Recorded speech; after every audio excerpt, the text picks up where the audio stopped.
जमीयत उलेमा ए Hind AM के अध्यक्ष मौलाना अरशद मदनी प्रधानमंत्री नरेंद्र मोदी के उस बयान पर भड़क गए जिसमें प्रधानमंत्री नरेंद्र मोदी ने कहा कि वक्फ कानून का संविधान में कोई स्थान नहीं है।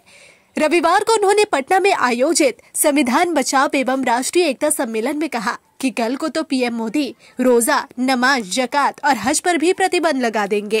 अरशद मदनी ने प्रधानमंत्री नरेंद्र मोदी के बयान पर हैरानी जताते हुए कहा कि कल वह यह भी कह सकते हैं कि नमाज, रोजा, हज और जकात का उल्लेख संविधान में कहीं नहीं है, इसलिए इन पर प्रतिबंध लगाया जाना चाहिए। उन्होंने कहा, हमें प्रधानमंत्री से इतने कमजोर बयान की उम्मीद नहीं थी। अगर उन्हें इसके बारे में कुछ नहीं पता है तो वह संविधान के जानकार लोगों से इस बारे में जानकारी ले सकते हैं।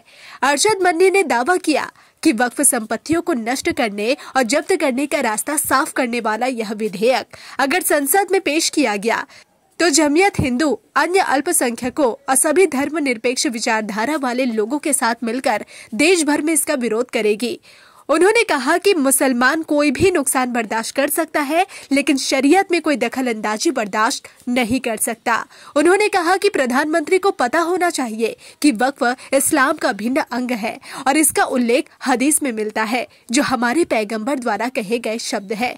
अरशद मदनी ने कहा कि संविधान में देश के सभी अल्पसंख्यकों को धार्मिक स्वतंत्रता दी गई है और यह वक्फ इस धार्मिक स्वतंत्रता का एक महत्वपूर्ण हिस्सा है।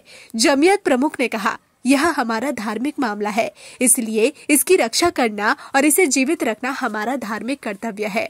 अरशद मदनी ने भारतीय जनता पार्टी के सहयोगी मुख्यमंत्री नीतीश कुमार और आंध्र प्रदेश के CM चंद्रबाबू नायडू से वक्फ संशोधन विधेयक को पारित करने से रोकने का आग्रह किया।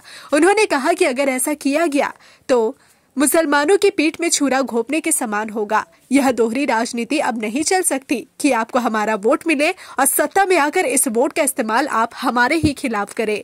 लोकसभा में बीजेपी के पास पूर्ण बहुमत नहीं है और इसे सत्ता में रहने के लिए नीतीश का जनता दल यूनाइटेड यानी JDU और नायडू की तेलुगु देशम पार्टी यानी TDP समेत अन्य दलों के समर्थन की जरूरत है।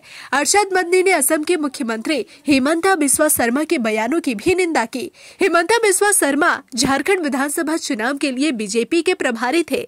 उन्होंने कहा कि असम के मुख्यमंत्री ने झारखंड में मुसलमानों को घुसपैठिया करार दिया। उन्हें याद रखना चाहिए कि ज्यादातर मुसलमान भारतीय मूल के हैं। आप मुसलमानों में ब्राह्मण, त्यागी और राजपूत पा सकते हैं। अरशद मदनी ने झारखंड में बीजेपी की हार का जिक्र करते हुए कहा कि जो लोग नफरत फैलाने की कोशिश कर रहे थे उन्हें हार का सामना करना पड़ा और यह ऊपर वाले की कृपा है, इसमें कोई संदेह नहीं है। लेकिन हमें यह स्वीकार करना होगा कि हिंदू भी हमारे साथ खड़े दिखे। परोक्ष रूप से JDU प्रमुख नीतीश कुमार का जिक्र करते हुए अरशद मदनी ने कहा, राज्य की सत्तारूढ़ व्यवस्था वह बैसाखी है जिस पर केंद्र खड़ा है। राज्य में मौजूद शक्तियां दावा करती है कि वे मुसलमानों को प्रताड़ित नहीं होने देंगे।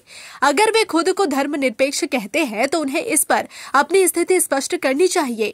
यदि वे विचलित होते हैं तो मुस्लिम समुदाय को यह निर्णय लेना होगा कि उन पर और भरोसा किया जाए या नहीं।